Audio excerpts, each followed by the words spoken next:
What? Ain't never seen a mutt get taught a lesson? The boot connected with the old dog's ribs with a sickening thud that echoed across the town square. The gray-muzzled German shepherd yelped and collapsed onto the cold pavement, his arthritic legs unable to catch him, the service vest he wore twisting beneath him as he fell. The crowd of 30 witnesses froze, their Saturday morning coffee cups suspended in midair, their conversations dying in their throats.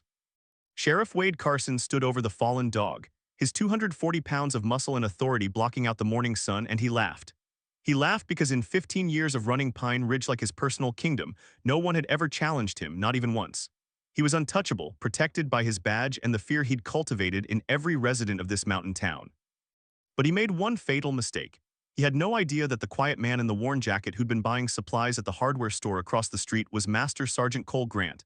And he had no idea that the dog he'd just kicked was Rex, a decorated military working dog with 3 tours in Afghanistan, and he definitely had no idea that Cole Grant was about to make sure Wade Carson's reign of terror ended in federal handcuffs.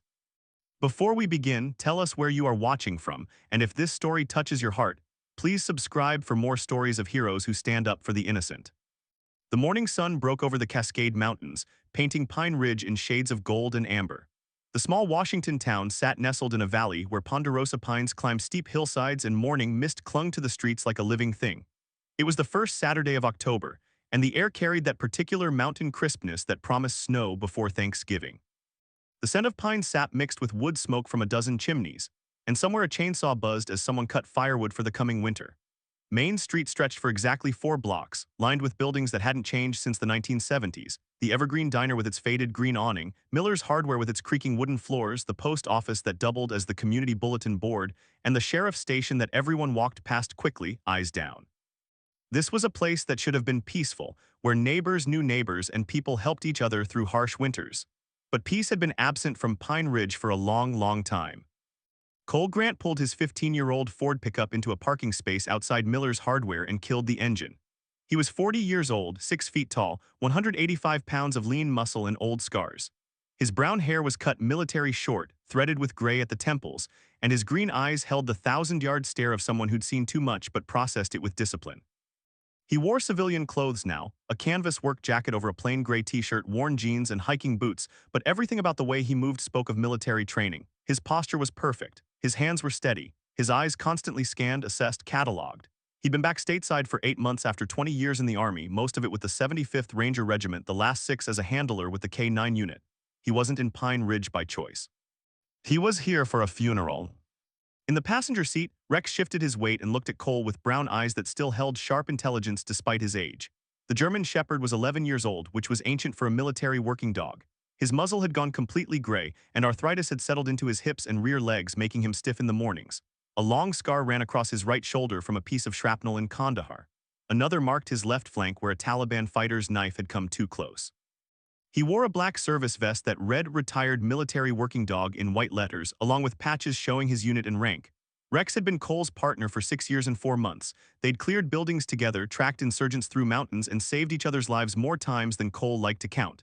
When Rex had aged out of service, Cole had adopted him without hesitation. Where Cole went, Rex went. Always. "Come on, buddy," Cole said quietly, opening his door. "Let's get what we need and get out of this place." He walked around to help Rex down from the truck. The dog could still manage, but Cole always steadied him, one hand under his chest, making sure those old legs found solid ground. Rex's tail wagged once, a brief acknowledgement of gratitude and affection. Together they moved toward the hardware store, Cole's pace deliberately slow to match Rex's careful gait. They'd driven 400 miles from Cole's cabin in Montana because Cole's old friend Marcus Chen had died, and his funeral was tomorrow. Marcus had grown up in Pine Ridge, joined the Army the same day as Cole, and served 2 tours before getting out. He'd come home to take over his family's small construction business and had seemed to be doing well based on their infrequent phone calls. Then 3 months ago, Marcus had stopped answering. 2 weeks ago, Cole received a letter from Marcus's sister saying Marcus had died in jail. The official cause was listed as suicide. Cole didn't believe it for a second. The hardware store's door chimed as they entered. The interior smelled of sawdust, motor oil, and metal. An older man behind the counter, late 60s, graying beard, flannel shirt, glanced up and his eyes went immediately to Rex. His expression shifted through several emotions in rapid succession. Curiosity, recognition of the service vest, then something else. Fear. He quickly looked away. "Help you?" he asked, his voice carefully neutral. "Need a few supplies," Cole replied. Staying at the Pine View Motel for a couple days, figured I'd pick up some things. Suit yourself, the man went back to his inventory sheet, but Cole noticed his hands were shaking slightly. Cole gathered what he needed: a tactical flashlight, zip ties, a small toolkit, batteries, basic supplies for someone who liked to be prepared. At the counter, the man rang him up in silence, avoiding eye contact. Cole paid cash and received his change without a word of thanks or farewell. As he and Rex turned to leave, the man finally spoke, his voice barely above a whisper.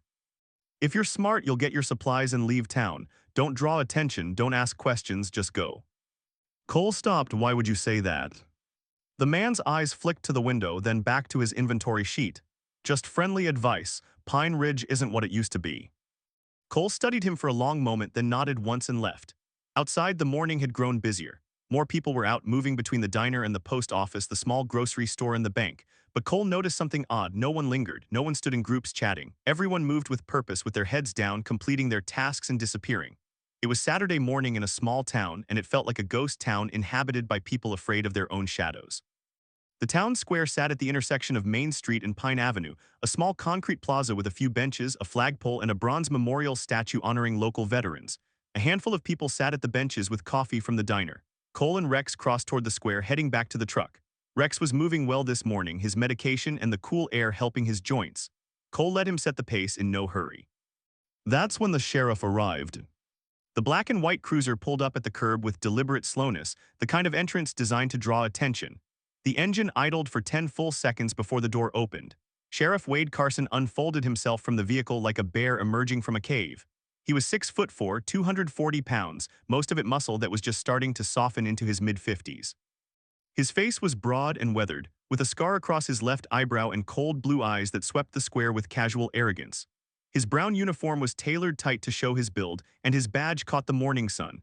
He wore his gun low on his hip, cowboy style, and his hand rested on it casually as he surveyed his domain. Two deputies emerged from a second cruiser behind him, both younger, both smaller, both watching their boss with the attention of attack dogs waiting for a command. The square seemed to contract around Carson's presence. The coffee drinkers on the benches suddenly found reasons to leave. A woman with a stroller quickly turned down a side street. An old man who'd been reading the newspaper on a bench folded it up and hurried away. In 30 seconds, the square cleared of everyone except Cole, Rex, and the sheriff's contingent. Carson's eyes found Cole and Rex. A slow smile spread across his face. "Well, well," Carson said, his voice carrying across the square. It was a big voice used to being obeyed. "Don't think I've seen you around here before." Cole had stopped walking. He stood completely still, hands visible at his sides, body language non-threatening but ready. Rex sat at his left side, trained and controlled. "Just passing through," Cole said evenly. "Here for a funeral." "That right?" Carson started walking toward them, his deputies flanking him. "Who died?" "Marcus Chen." Something flickered in Carson's expression. Satisfaction, maybe. "Ah yeah, Chen, shame about that. Good thing he couldn't face what he'd done. Saved the taxpayers a trial." Cole's jaw tightened fractionally, but his voice remained calm. Marcus wasn't guilty of anything. "See, that's where you're wrong, friend." Carson stopped about 10 feet away, close enough to intimidate, far enough to have reaction time. Marcus Chen was caught with $40,000 in stolen equipment, theft, fraud, receiving stolen property. He was looking at 10 years, couldn't handle it, I guess, hanged himself in his cell with a bedsheet. "Marcus didn't steal anything." "Well, that's not what the evidence said." Carson's smile widened. "I found it all myself, recovered stolen goods from 3 different businesses, all stored in Chen's warehouse, had receipts, serial numbers, everything, open and shut." He cocked his head. "You calling me a liar?" Cole didn't answer. He was calculating, reading the situation. Carson wasn't just a small-town sheriff. There was something else here, something predatory. The way he moved, the way he spoke, the way the entire town reacted to his presence. This was a man who ruled through fear. Cole had seen it before in Afghanistan, warlords who controlled territories through violence and corruption. He just never expected to see it in Washington state. Carson's attention shifted to Rex. "That your dog?" "Oh yes." "Looks old, looks weak." Carson took a step closer. "What's with the vest? He some kind of service dog? You one of those guys who needs an emotional support animal?" "He's a retired military working dog," Cole said. His voice had dropped into a register that men with combat experience would recognize as dangerous. 3 tour in Afghanistan, explosive detection and patrol, saved dozens of lives. "War hero, huh?" Carson laughed, and his deputies laughed with him. "Doesn't look like much of a hero to me. Looks like he's about ready for the glue factory." The deputies thought this was hilarious. Their laughter echoed across the empty square. Cole remained absolutely still, but something in his eyes changed. Carson, emboldened by his audience and his own sense of invincibility, took another step forward. "Tell you what, hero," Carson said, now standing directly in front of Cole and Rex. "Why don't you take your retirement mutt and get out of my town? We don't need strangers here asking questions about Chen. He got what he deserved, and that's the end of it. You stay, you might find yourself in a cell right next to where he died." That understood. "We'll leave after the funeral," Cole said quietly. "Tomorrow." "No," Carson's hand dropped to his gun belt. "You'll leave now, right now. Pack up your shit and go, or I'll find a reason to arrest you. Might even say your dog here bit someone. Put him down like the old cripple he is." Rex had sensed the threat in Carson's posture. A low growl started in his throat, not aggressive but warning. It was a sound Rex had made 1,000 times on patrol, alerting Cole to danger. Carson's eyes narrowed. "Did that dog just growl at me?" "He's trained to detect threats," Cole said. "He's very good at his job." "Is that right?" Carson's face flushed red. "You saying I'm a threat?" "I'm saying we'll leave after the funeral." What happened next took less than 2 seconds. Carson, his authority challenged in public, his power questioned by an outsider, and his temper unleashed, drew his foot back and kicked Rex in the ribs with the full force of his 240 pounds behind it. The impact lifted the old dog off his front feet and sent him sprawling onto the concrete. Rex's yelp of pain and surprise cut through the mountain air like a knife. He tried to scramble up, but his arthritic legs couldn't find purchase, and he slid back down whimpering. Cole's world went silent, everything slowed. He saw Carson standing there, saw the satisfied smirk on the sheriff's face, saw the deputies recording on their phones, recording the assault, proud of it. He saw windows along Main Street where faces had appeared, witnesses frozen behind glass. He saw Rex on the ground, his partner, his friend, struggling and hurt. Cole dropped to his knees beside Rex, his hands moving with professional efficiency. He checked the dog's ribs, feeling for breaks. Rex was panting, scared and confused, but nothing felt broken. Bruised, certainly, painful, absolutely, but not broken. Cole's hands were steady as he examined Rex, but inside, a cold rage had settled into his bones, the kind of rage that wasn't hot and immediate but glacial and patient. "Easy, buddy," Cole murmured. "Easy, I've got you." Rex's tail thumped once against the concrete, trust absolute even in pain. Cole carefully helped him into a sitting position, supporting his weight. Then Cole stood, turned, and looked at Sheriff Wade Carson. "That was a mistake," Cole said. His voice was soft, almost gentle. It was the voice of someone who'd given battlefield warnings to enemy combatants. "A very serious mistake." Carson laughed again, but this time it sounded forced. Something in Cole's eyes had given him pause. "What are you going to do about it, hero? Sue me? File a complaint? I'm the sheriff, I'm the judge, I'm the law in Pine Ridge, you're nobody." "We'll see." A white SUV with county markings pulled up. A deputy in his 60s emerged, older, grayer, with sergeant stripes.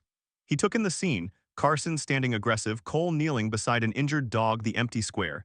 His expression showed exhaustion and resignation. "Sheriff," the sergeant said carefully, "we got a call about a disturbance." "No disturbance, Jack," Carson said. "Just explaining to this stranger that he needs to move along. His dog got aggressive, had to defend myself." Sergeant Jack Thompson looked at Rex, who was sitting quietly beside Cole, then back at Carson. He opened his mouth as if to speak, then closed it. Whatever he'd been about to say died unspoken. "You need me to issue a citation for a dangerous animal." "Nah," Carson said, magnanimous now. "Just a warning. But if I see them in town tomorrow, I want them both arrested. Trespassing, disturbing the peace, whatever we need." Thompson nodded wearily. He glanced at Cole with something that might have been apology or warning, then returned to his vehicle. Carson moved closer to Cole, lowered his voice. "One more thing," Carson said quietly, his breath smelling of coffee and cigarettes.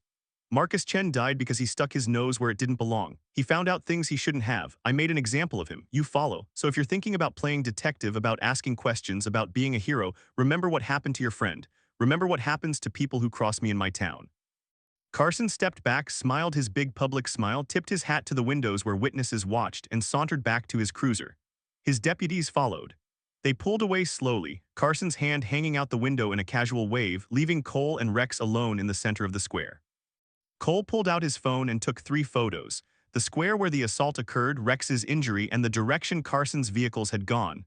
Then he made a call. "CID, Sergeant Major Wilson speaking." "Wilson, this is Master Sergeant Grant. Serial number 530-967-4921. I need to report an assault on a military working dog." "Active duty." "Retired, but federal protection still applies under the MWD Protection Act." Copy that, give me details. Cole gave them concisely, professionally, with exact times and descriptions. Wilson listened, asked clarifying questions, and then said, I'll start a file and coordinate with the FBI. That's federal assault on a military asset. We'll need evidence, statements, and time. Can you hold position? Affirmative, I'll be here through tomorrow anyway. I've got personal business. Be careful, Grant. Small town sheriffs can make life difficult. Understood. Cole ended the call, then made a second one to a number he hadn't dialed in 6 years. Federal Bureau of Investigation, Agent Hendricks. Maria, it's Cole Grant.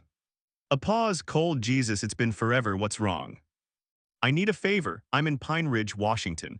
My old friend Marcus Chen died here 3 months ago, supposedly suicide in jail. The local sheriff just assaulted Rex in public, threatened me, and basically confessed to framing Marcus. Something's very wrong here, and I think it's bigger than one corrupt cop. Tell me everything. Cole did. When he finished, Maria Hendricks, FBI special agent and former Army Criminal Investigation Division investigator, said, I'll make some calls. Pine Ridge is within Seattle's field office jurisdiction. Give me 48 hours to see what I can find. In the meantime, do not engage. Observe, document, but do not confront him again. Copy that. And Cole, if your instincts are telling you something's wrong, they probably are. You were the best investigator I ever worked with. Trust your gut. Cole ended the call and helped Rex stand. The dog was sore but mobile. Cole walked him slowly back to the truck, examining him again in better light. Definitely bruised, maybe a cracked rib, but nothing life-threatening. He'd need to find a veterinarian to confirm. Cole settled Rex in the passenger seat, drove to the motel, and made arrangements for an extended stay. The manager, a nervous woman in her 40s, tried to refuse until she saw Rex's vest. Then she gave Cole a cabin at the far end of the property, away from other guests. Probably best, she said quietly, not meeting his eyes. Less attention, you understand. Cole understood perfectly. This whole town was terrified. He settled Rex in the cabin, gave him medication and water, and made sure he was comfortable. Then Cole sat at the small table and began to organize his thoughts. Marcus Chen had been his friend for 20 years. They'd been through basic training together, had deployed to Iraq together, had trusted each other with their lives. Marcus wasn't a thief. Marcus wasn't a criminal. And Marcus sure as hell wouldn't kill himself. Which meant Wade Carson had murdered him, or had him murdered, and framed him first to justify it. The question was why. What had Marcus discovered? What threat had he posed? Cole pulled out a notebook and began to write down everything he knew, everything he'd observed, every detail that seemed wrong. Marcus had run a small construction company. His family's business passed down from his father. Basic commercial work, renovations, repairs, some new construction. Nothing that should have brought him into conflict with a sheriff, unless the construction work had put Marcus somewhere he wasn't supposed to be. Unless Marcus had seen something he wasn't supposed to see. A soft knock at the cabin door made Cole's hand drift toward the Glock 19 he'd brought legally from Montana.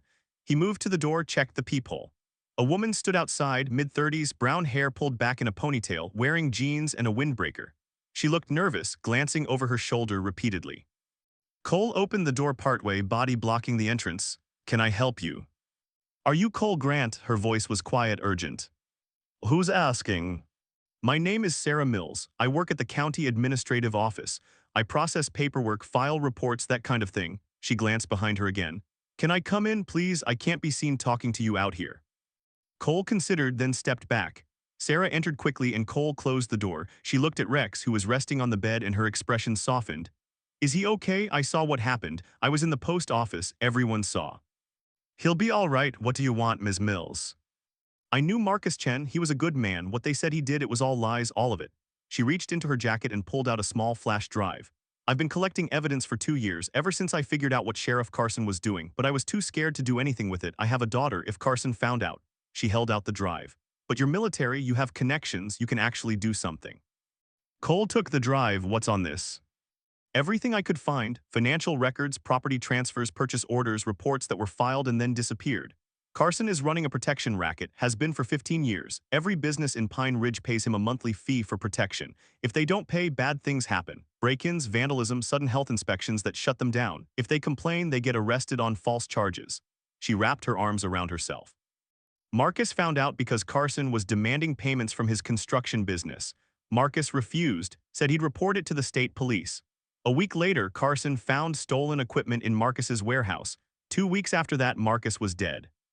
How many people know about this? Everyone knows, but no one talks about it. Carson's deputies are loyal. He pays them well from the protection money. The mayor, the city council, the judge, they're all either taking kickbacks or too scared to act. Anyone who tries to fight back ends up like Marcus, or they leave town. Why are you telling me this now? Sarah's eyes filled with tears. Because I watched him kick that old dog, I watched him laugh about it, and I realized that if we don't stop him now, he'll just keep hurting people forever. My daughter is 10 years old, I don't want her growing up in a town like this. She wiped her eyes. I'll testify, I'll give a statement, whatever you need, I just need someone from outside to make it matter. Cole studied the flash drive. This stays between us for now. If Carson finds out you gave me this, you're in danger. I know. I need you to go home, act normal, and wait. I have friends who are already making inquiries. When federal agents arrive, they'll contact you. Until then, you never came here. Understood? Understood. She moved toward the door, then turned back. Mr. Grant, thank you for staying, for not running away like Carson wanted. Marcus used to talk about you. He said you were the bravest person he ever knew. He said you never left anyone behind. After she left, Cole plugged the flash drive into his laptop. What he found confirmed everything Sarah had said and worse. Spreadsheets tracking payments from every business in town. Photocopies of police reports that showed patterns of harassment. Property records showing Carson had acquired land at well below market rates from people who'd been forced to sell. The protection racket had generated over $3 million in the past 15 years, and none of it had been reported as income. But more than that, there was evidence of something bigger. Purchase orders for equipment that never arrived at the sheriff's department. Invoices from suppliers in Idaho for goods that weren't typical law enforcement supplies. References to shipments and deliveries that had nothing to do with police work. Cole's instincts, honed by years of military intelligence work, told him Carson wasn't just running a protection racket. He was using his position to smuggle something. Drugs, probably. Or weapons, using the cover of legitimate law enforcement business to move illegal goods through this mountain pass. Cole made a call to Maria Hendricks. I've got something, a lot of something, when can you get here? Tomorrow afternoon at the earliest, what do you have? Cole summarized the flash drive contents. Maria listened, swore creatively, and said, okay, that's federal, RICO, corruption, possibly trafficking. I'm going to coordinate with DEA and get a task force together. But Cole, you need to stay invisible. If Carson suspects you're investigating, he'll move against you. He's killed before. I know, I'll be careful. I mean it, no heroics, just sit tight and let us handle it. Copy that. But Cole had no intention of just sitting tight. That wasn't his nature. He spent the afternoon reviewing every document on the flash drive, cross-referencing addresses and names, building a complete picture of Carson's criminal enterprise. Marcus had stumbled onto this by accident. His construction company had been hired to renovate a warehouse on the outskirts of town, and he'd found evidence of drug storage. He documented it, planned to report it, and Carson had found out. The theft charges had been fabricated to discredit Marcus before silencing him permanently. As evening fell over Pine Ridge, Cole sat with Rex and thought about justice. In Afghanistan, threats had been clear. Enemy combatants, insurgents, people who actively fought against you. But here the enemy wore a badge. The criminal controlled the law. The system designed to protect people was being used to oppress them, and Cole realized that traditional channels might not be enough. Carson had spent 15 years building his empire. He had allies, he had money, he had power. Even with federal charges, he might slip away, might make deals, might emerge with a light sentence and then return to finish what he'd started. Cole called Maria again. I need to know everything about Carson. Military background, prior employment, associates, everything. Why? Because I need to understand how he thinks, how he operates, what he's willing to do. Maria sighed. I'll send you what I find. But Cole, remember you're a witness, not an agent. Document and report, don't engage. Understood. An hour later, Maria sent a file. Wade Carson had been a sheriff's deputy in Montana before coming to Pine Ridge. He'd been investigated twice for excessive force but never charged. He'd been suspected of involvement in a drug smuggling operation, but nothing had been proven. He'd left Montana under a cloud and taken the Pine Ridge sheriff position 15 years ago when the previous sheriff had died suddenly of a heart attack. There were rumors, never substantiated, that the heart attack hadn't been natural. Carson had quickly consolidated power, replaced deputies with his own people, and established total control. Cole now had a clear picture. Carson was a violent criminal who'd found the perfect cover. Small town, isolated, minimal oversight. He could run his operations with near impunity. Anyone who threatened that got destroyed. Marcus had been the latest, but there had been others. A newspaper editor who'd questioned spending had lost his business to a mysterious fire. A deputy who'd complained about Carson's methods had been fired and blacklisted from law enforcement. A businessman who'd refused to pay protection had been arrested for tax evasion and served 2 years in prison. As night fully settled, Cole heard vehicles outside. He moved to the window, staying in shadow. 2 sheriff's cruisers were parked at the motel office and deputies were talking to the manager. She was shaking her head, pointing away from Cole's cabin. The deputies got back in their vehicles and left. 5 minutes later, the manager knocked softly on Cole's door. "They were looking for you," she whispered. "I told them you'd checked out, but they'll be back. Carson doesn't let things go." "Thank you." "Just be careful, and I hope you make him pay for Marcus, for all of us." Cole spent the night on watch, Rex sleeping fitfully on the bed, his breathing labored from the rib injury. Cole had given him anti-inflammatory medication from the veterinary supplies he always carried, but the dog was hurting. Every few hours, Cole would check on him, make sure he was comfortable. Rex would lift his head, tail thumping weakly, trusting completely. At 600, Cole's phone buzzed. "Maria Hendricks. We're coming in this afternoon. FBI, DEA, and U.S. Marshals will coordinate with the state police. But Cole, you need to know Carson is connected to a larger operation. We think he's part of a trafficking network that runs from Mexico through Idaho and Washington to Canada. If he realizes we're coming, he'll rabbit, or he'll destroy evidence. We need him to think everything is normal until we move." "What do you need me to do?"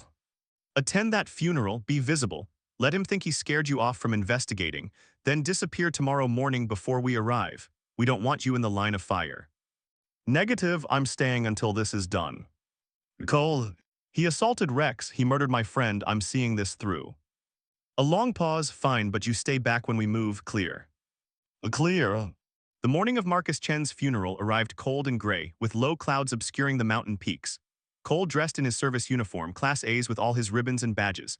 If Carson wanted visible, Cole would give him visible. He helped Rex into the truck, the dog still moving stiffly but better than yesterday. The funeral was at 1000 hours at the Pine Ridge Community Church, a small white building with a steeple that leaned slightly to the left. Marcus's sister had organized everything. There would be a service, then burial at the town cemetery. Cole had spoken with her briefly on the phone, and her voice had been heavy with grief and anger. "They killed my brother," she'd said. "Everyone knows it, but no one will say it." "I will," Cole had promised. "I'll make sure everyone knows the truth." The church parking lot was half full when Cole arrived. He recognized the type of crowd immediately, people who'd known Marcus, people who wanted to pay respects, but also people who were afraid to be seen attending. They moved quickly from their cars to the church, heads down, minimal conversation. Cole and Rex walked slowly, deliberately visible. Rex wore his service vest, and Cole's uniform drew attention. People stared, whispered, but kept their distance. Inside, the church was simple but well-maintained. Wooden pews, a small altar, windows that let in gray morning light. Marcus's closed casket sat at the front, draped with an American flag. Cole took a seat in the back, Rex lying at his feet. He saw Marcus's sister in the front row, her husband beside her, both crying quietly. A few of Marcus's employees from the construction company sat together, looking lost. There were maybe 40 people total, far fewer than a man like Marcus deserved. The service began with a prayer, then hymns Cole didn't know. The pastor, a young man who looked uncomfortable, gave a generic eulogy about Marcus's service to his country and community. He carefully avoided mentioning how Marcus had died, referring only to it as a tragedy. When he asked if anyone wanted to speak, the church fell silent. No one moved, no one spoke. The silence stretched uncomfortably. Then the church doors banged open. Sheriff Wade Carson strode in, still in uniform, his deputies behind him. He walked down the center aisle, his boots loud on the old wooden floor, and took a seat directly behind Marcus's sister. The temperature in the room seemed to drop. Marcus's sister's shoulders tensed, her husband's hands clenched, but no one said anything. No one challenged Carson's presence. Carson saw Cole in the back, smiled, and gave a small mock salute. The service concluded quickly after that. The pastor stammered through the final prayers, people filed out in silence, and the procession to the cemetery was subdued. Cole stayed back watching. Carson remained close to Marcus's family, a visible reminder of his power. At the graveside, as Marcus's casket was lowered into the ground, Carson stood at attention, playing the role of respectful law enforcement. It was a performance, and everyone knew it. After the burial, people dispersed quickly. Cole approached Marcus's sister, Lisa Chen. She looked up at him, recognition in her eyes. "You're Cole, Marcus talked about you. I'm sorry for your loss." "Are you?" Her voice was sharp with anger. "Then do something about it. Don't just offer condolences and leave like everyone else." "I'm not leaving, and I am doing something about it." "Good." She glanced around to make sure no one was listening, then lowered her voice. "Marcus kept records about what he found. He gave them to me 2 days before he was arrested. I have them hidden. If you want them, meet me at the old lumber mill on Route 12 tonight at 8. Come alone." Before Cole could respond, Carson appeared beside them. "Mrs. Chen," he said with exaggerated sympathy, "my deepest condolences. Your brother was a troubled man, but he didn't deserve what happened." "What happened," Lisa said, her voice trembling with suppressed fury, "is that you murdered him." Carson's expression didn't change. That's a serious accusation. Careful you don't find yourself facing defamation charges or worse. He looked at Cole. I thought I told you to leave town. I don't take orders from you. You will or you'll end up like Chen. Carson leaned closer, lowering his voice so only Cole and Lisa could hear. I've buried people in these mountains before, bodies that never get found. I could do it again, easily. That sounds like a confession, Cole said calmly. That sounds like your imagination. Carson straightened, smiled broadly. Enjoy your stay in Pine Ridge, Mr. Grant, however long it lasts. He walked away, his deputies following. Lisa Chen grabbed Cole's arm. Tonight, 8 o'clock, please. I'll be there. Cole returned to the motel, his mind working through tactics and timing. Maria had said the federal task force would arrive tomorrow afternoon. That gave him tonight to gather whatever evidence Lisa had, but Carson was clearly escalating. The threats were becoming more direct. He was either supremely confident in his control or he was starting to panic because Cole represented something he hadn't faced before, someone who wasn't afraid, someone with the skills and connections to actually challenge him. At 1900 hours, Cole prepared for the meeting. He loaded his Glock, chambered around, and secured it in a hip holster. He left Rex at the cabin with food, water, and instructions on the note he left for anyone who might find it. If I'm not back by midnight, call FBI agent Maria Hendricks followed by her number. Rex protested being left behind, but his injury meant he couldn't make a difficult trek, and Cole wouldn't risk him. The old lumber mill was 10 miles outside town, reached by a deteriorating access road that climbed into the foothills. Cole drove with lights off, using night vision goggles he'd brought from Montana. The mill had been abandoned for 20 years, its buildings dark and skeletal against the night sky. Cole parked a quarter-mile away and approached on foot, moving with the silence and care of someone who'd conducted hundreds of patrols in hostile territory. Lisa Chen's car was parked behind the main mill building. Cole circled the area, checking for ambush, for additional vehicles, for any sign this was a trap, but there was nothing. Lisa sat on the hood of her car, a flashlight beside her, illuminated enough to be visible but not enough to be obvious from a distance. Cole approached from her blind side until he was close enough to speak softly. It's Cole, you're clear. Lisa jumped, then relaxed. Jesus, I didn't hear you at all. That was the point. Cole moved into the light. You have Marcus's records. She nodded and pulled a thick envelope from her jacket. He documented everything. Photographs of the warehouse, invoices showing the equipment that was delivered there, notes about vehicles he saw, license plates. He even recorded a conversation with one of Carson's deputies accidentally admitting to the protection payments. It's all here. Cole took the envelope, opened it, and used his flashlight to review the contents. Marcus had been thorough. Photographs showed pallets of what looked like commercial equipment, but the serial numbers didn't match the invoices. There were receipts showing payments to Carson totaling thousands of dollars, labeled as consulting fees. There was even a partial ledger showing shipments arriving monthly, with weights and values that suggested this was more than just stolen goods. Marcus was going to take this to the FBI, Lisa said. He had an appointment scheduled, but Carson found out. 2 of his deputies arrested Marcus the day before his appointment, said they'd received an anonymous tip about stolen property. They found it all at Marcus's warehouse, the exact equipment Marcus had photographed at Carson's warehouse. It had been moved there to frame him. Did Marcus tell you anything else about who Carson was working with? He said it was bigger than just Pine Ridge. He said he'd seen license plates from Idaho, Montana, even Canada. He thought Carson was part of a smuggling route, using his position to move things through this area without suspicion. Cole's understanding crystallized. Highway 12 ran through Pine Ridge, a remote route through the mountains, perfect for moving contraband. Carson controlled all local law enforcement so he could monitor traffic, warn smugglers about state police activity, and provide safe passage. The protection racket was just a side business. The real money was in facilitating trafficking. Lisa, I need you to leave town for a few days, tonight if possible. Carson knows I talked to you today. If he thinks you gave me information, he'll come after you. I'm not running from him. I'm not asking you to run. I'm asking you to stay safe while the FBI takes him down. They'll be here tomorrow. You can give them your statement then. But tonight, you need to be somewhere Carson can't reach you. She hesitated, then nodded. I have family in Seattle. I can go there. Good, leave now. Don't stop at your house. Just go. Lisa got in her car, but before leaving, she rolled down her window. Cole, make him pay, not just arrested. Make him pay for what he took from my family. I will. She drove away, her taillights disappearing down the mountain road. Cole waited 30 minutes, making sure she wasn't followed, then returned to his truck. He'd driven 2 miles back toward town when headlights appeared behind him, closing fast. A sheriff's cruiser, lights flashing. Cole's options flashed through his mind: pull over and risk arrest, or worse, run and confirm Carson's suspicions. He pulled over, kept his hands visible on the steering wheel and waited. The cruiser stopped behind him. In his rearview mirror, Cole saw Carson himself emerge along with both deputies. They approached with hands on weapons.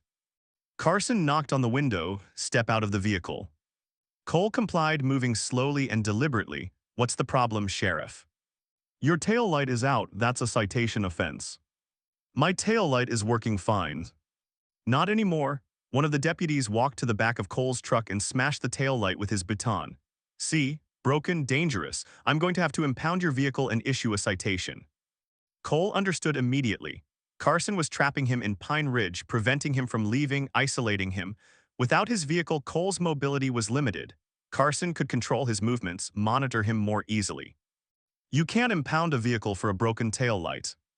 "I can do whatever I want," Carson said. "I'm the law here, remember." He stepped closer, his voice dropping.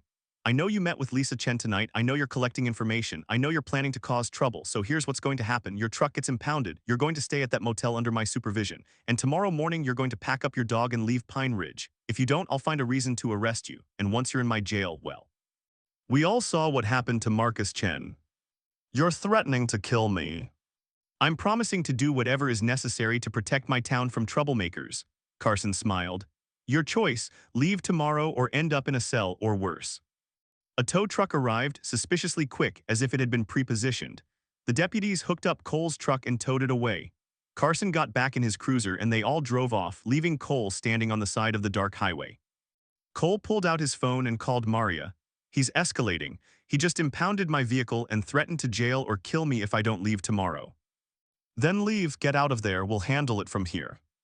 "Negative, I have new evidence from Marcus Chen's sister. Photographs, documents, recordings, it's solid. Carson is definitely running a trafficking operation and he's getting desperate." "All the more reason for you to extract. Cole, you're not equipped to handle this alone." "I'm not alone. I've got people in town who are ready to testify. I've got evidence. And I've got you coming tomorrow. I just need to survive 12 more hours." Maria was silent for a moment, then said, "Okay, but you stay low, find somewhere safe and hole up until we arrive. Don't engage Carson, don't give him an excuse." "Copy that." Cole walked the 2 miles back to the motel. It took 40 minutes at a steady pace. When he arrived, he found Rex agitated and the cabin door ajar. Someone had been inside. Nothing was taken, but things had been moved, a clear message that Carson could reach him anywhere. Cole checked Rex thoroughly, found him unharmed but stressed, and secured the cabin as best he could. Then he settled in to wait. At 200 hours, Cole heard vehicles outside again. Multiple engines, multiple doors slamming, voices. Cole moved to the window, staying in darkness, and saw 4 sheriff's cruisers and 8 deputies surrounding his cabin. Carson stood in the center, holding a bullhorn. "Cole Grant, this is Sheriff Carson. We have a warrant for your arrest. Exit the cabin with your hands up." Cole knew there was no warrant. This was Carson making his move, trying to force Cole into a situation where violence could be justified.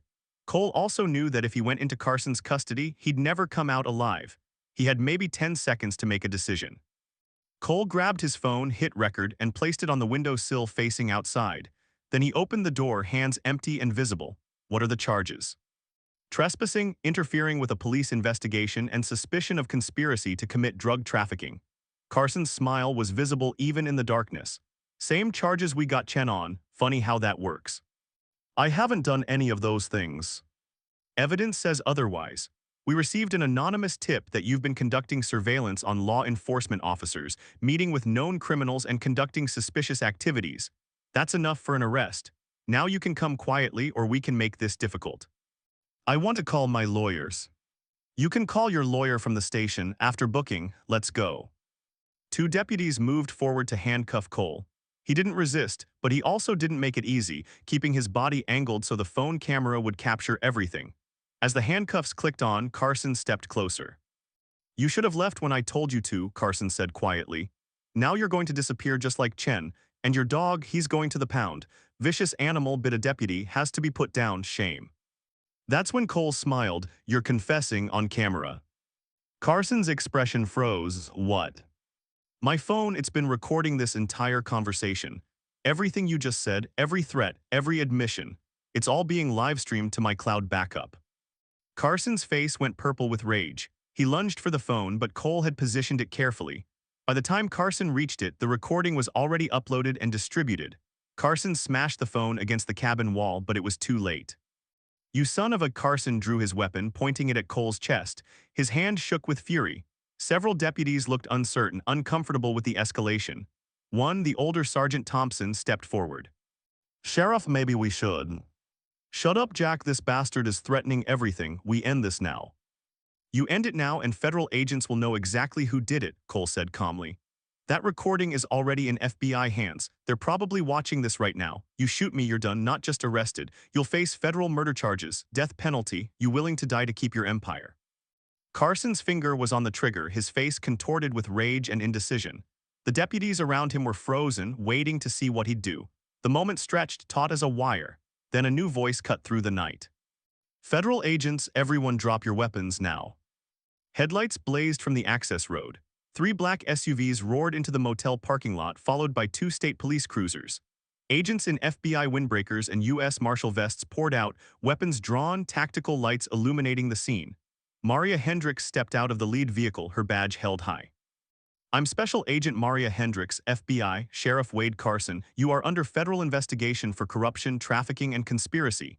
Deputies, lower your weapons immediately. Anyone who fires will face federal charges. The deputies, faced with overwhelming federal authority and the very real threat of prison time, dropped their weapons and raised their hands.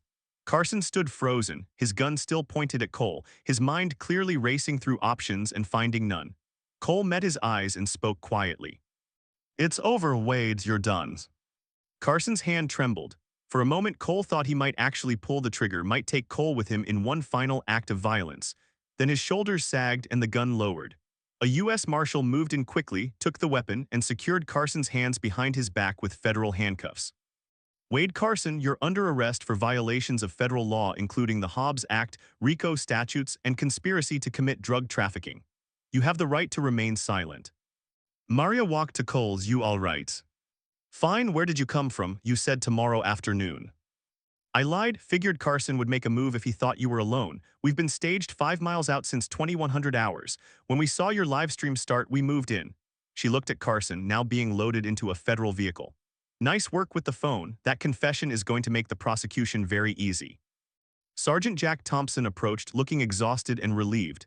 Agent Hendricks, I want to cooperate fully. I've been keeping my own records for 3 years. Everything Carson's done. I was too afraid to act, but I want to help now. We'll take your statement, Maria said. Any other deputies want to come clean, now's the time. 3 more deputies stepped forward. The remaining 4 were arrested as accomplices. Maria coordinated with the state police to secure the scene, then turned to Cole. We'll need your statement, all your evidence. Every conversation, every document, everything. I have it all, including Marcus Chen's sister's information and a flash drive from a local administrator.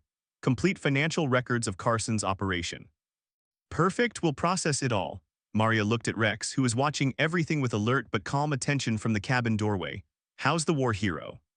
Tough as nails, bruised but not broken. Good, because we're going to need him for the trial. That assault on a military working dog is a federal charge on its own. Prosecutors love clear-cut evidence, and we've got video of Carson kicking Rex. Over the next 6 hours, as dawn broke over Pine Ridge, federal agents executed search warrants throughout the town. Carson's office, his home, the warehouse Marcus had discovered, and properties belonging to his co-conspirators. They found everything.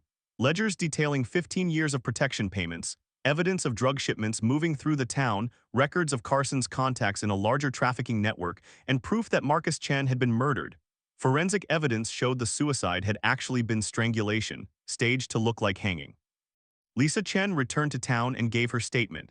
Sarah Mills came forward with her evidence and testimony. Sergeant Thompson provided detailed information about Carson's methods and accomplices. By noon, federal agents had arrested the mayor, 2 city council members, and a county judge. The entire corrupt system was dismantled in less than 12 hours. Cole gave his statement to federal investigators, turned over all evidence, and was told he'd likely need to testify at trial. He agreed without hesitation.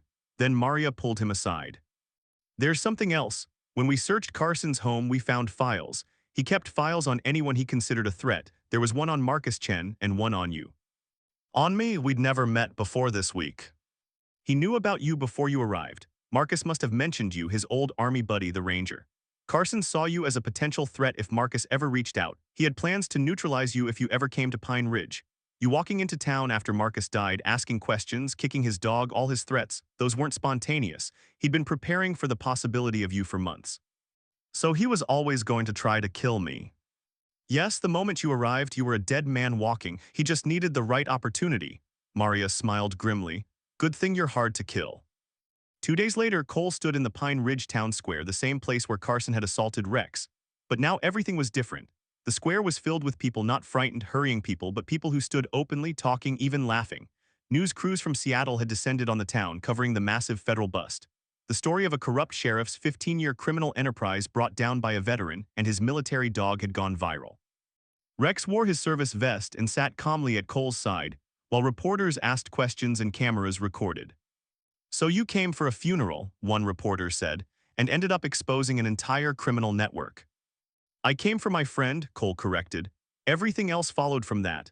Marcus Chen was a good man who saw something wrong and tried to do the right thing. He died for it. I just made sure his death wasn't for nothing. And your dog, Rex, he's become quite famous. People are calling him a hero. Cole looked down at Rex, whose tail thumped at the attention. Rex is a hero, has been for years. 3 tours, dozens of combat missions, countless lives saved. What happened here doesn't change that. It just reminded people what true service looks like. A woman from the crowd approached the manager from the motel. Mr. Grant, I just wanted to say thank you. On behalf of all of us, you didn't have to stay, you didn't have to help, but you did, and now we're free. Others echoed her sentiment. Shopkeepers who'd paid Carson protection money for years. A teacher whose husband had been driven out of town for opposing Carson. Elderly residents who'd lived in fear. They all came to thank Cole, to touch Rex gently, to express relief that the nightmare was over. Cole accepted their gratitude quietly, uncomfortable with the attention, but understanding these people needed to express their feelings. That evening, a community gathering was held at the church, the same church where Marcus's funeral had been held. But this time, the atmosphere was completely different. The church was packed, standing room only, with people from Pine Ridge and surrounding towns. The new mayor, elected in an emergency session to replace Carson's puppet, spoke about healing and rebuilding. Lisa Chen spoke about her brother, honoring his courage and integrity. Sarah Mills was recognized for her bravery in collecting evidence. Sergeant Jack Thompson, who'd been placed in temporary command of the sheriff's department, pledged to restore honor and integrity to local law enforcement. Then they called Cole forward. He tried to decline, but Lisa Chen had insisted. He stood at the podium with Rex beside him, looking out at faces that were hopeful for the first time in years. I'm not good at speeches, Cole began. I'm a soldier, I deal in actions, not words, but I want you to know something about Marcus Chen. He was my friend. We served together. We trusted each other with our lives, and when he came home, he continued to serve by working hard, by contributing to his community, by doing what was right even when it was difficult. That's what got him killed. Not weakness, not failure, but strength and integrity. He paused, gathering his thoughts. Sheriff Carson thought he was untouchable. He thought fear was enough to control people forever. He was wrong, because fear only works until someone decides that doing what's right matters more than being safe. Marcus made that decision. Sarah Mills made that decision. Jack Thompson made that decision, and because they did, this town is free. He looked down at Rex. This dog, he's old, he's injured, he's retired from service. But when Carson attacked him, Rex didn't cower. He stood his ground, because that's what military working dogs do, that's what heroes do. They stand when others run, they protect when others hide. They give everything for the mission, for their partners, for people they'll never even meet.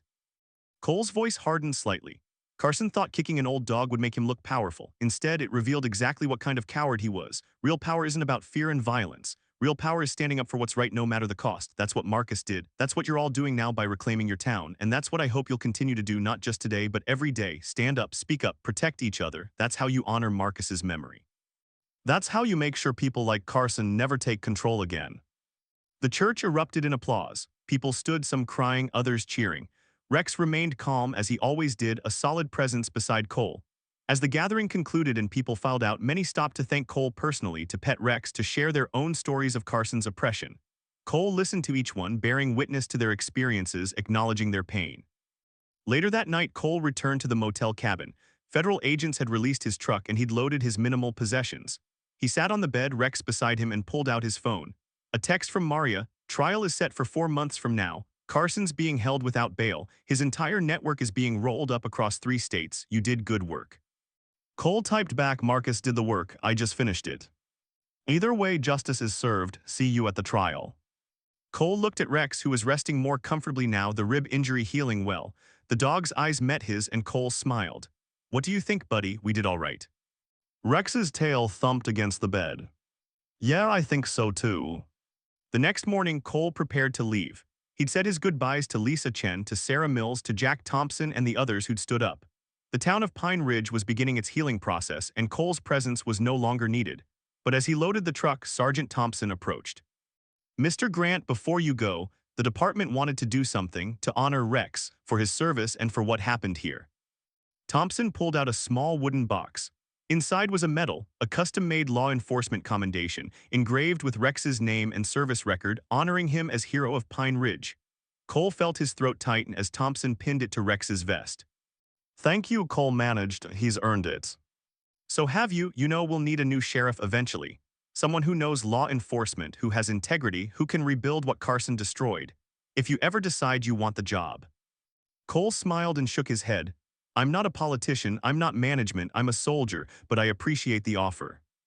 Well, if you ever change your mind, the door's open. Cole got in the truck, Rex settled in the passenger seat, and they drove out of Pine Ridge. In the rearview mirror, Cole saw people waving from the town square. He'd arrived a week ago for a funeral, angry and grieving. He was leaving with justice served and a town freed. As they climbed into the mountains, heading back toward Montana, Rex shifted closer to Cole, resting his head against Cole's arm. Cole reached over and scratched behind the old dog's ears. Good work, partner, good work. 6 months later, spring had returned to Pine Ridge. The snow had melted from Main Street, revealing fresh paint on storefronts and new flowers in window boxes. The town had transformed in ways both visible and invisible. The buildings looked brighter, maintained with pride instead of fear. But more importantly, the people looked different. They smiled. They talked openly. They gathered in the square without glancing over their shoulders. Wade Carson sat in a federal correctional facility in California, awaiting trial on 37 federal charges. Prosecutors had built an overwhelming case using the evidence Cole, Sarah Mills, and Sergeant Thompson had provided, combined with testimony from dozens of victims and Carson's own recorded confessions. His attorney had advised pleading guilty in exchange for a reduced sentence, but Carson's arrogance wouldn't allow it. He would go to trial and he would lose. The prosecution estimated he would receive 45 years without parole. At 54 years old, that meant Carson would die in prison. His accomplices had made different choices. The mayor, the judge, and most of the deputies had cooperated with investigators, providing information about the larger trafficking network Carson had been part of. They'd received reduced sentences ranging from 5 to 15 years in exchange for testimony. The trafficking network itself had been dismantled, with arrests spanning from Mexico to Canada. Over 40 people were indicted, and several hundred kilograms of drugs were seized. The federal investigation had also uncovered the truth about Marcus Chen's death. Forensic analysis proved he'd been murdered, strangled by Carson himself in the jail cell, then staged to look like suicide. Security footage had been deleted, but digital recovery specialists had retrieved it, showing Carson entering Marcus's cell alone at 200 hours and leaving 20 minutes later. Marcus had been alive when Carson entered. He was dead when Carson left. The murder charge meant Carson would face the possibility of the death penalty, though prosecutors were still deciding whether to seek it. Marcus Chen's conviction had been posthumously vacated. All charges were dropped, his record expunged, and his reputation restored. The state of Washington issued a formal apology and a settlement to his family. Lisa Chen had used the money to establish the Marcus Chen Memorial Scholarship for Pine Ridge students pursuing careers in criminal justice, hoping to create a new generation of law enforcement officers who valued integrity over power. Lisa herself had returned to Pine Ridge permanently. She'd taken over her brother's construction company and was thriving. The first project had been renovating the warehouse where Marcus had discovered Carson's operation, turning it into a community center with spaces for youth programs, senior activities, and town meetings. At the dedication ceremony, a plaque was installed, in memory of Marcus Chen, who stood for justice. Sarah Mills had been promoted to county administrator, taking over management of local government operations. She worked closely with the new sheriff, a woman from Seattle with 20 years of experience and an impeccable record, to implement transparency measures, accountability systems, and community oversight of law enforcement. Sarah's daughter, now 11, had written an essay about her mother's courage that won a statewide competition. Sarah kept it framed in her office.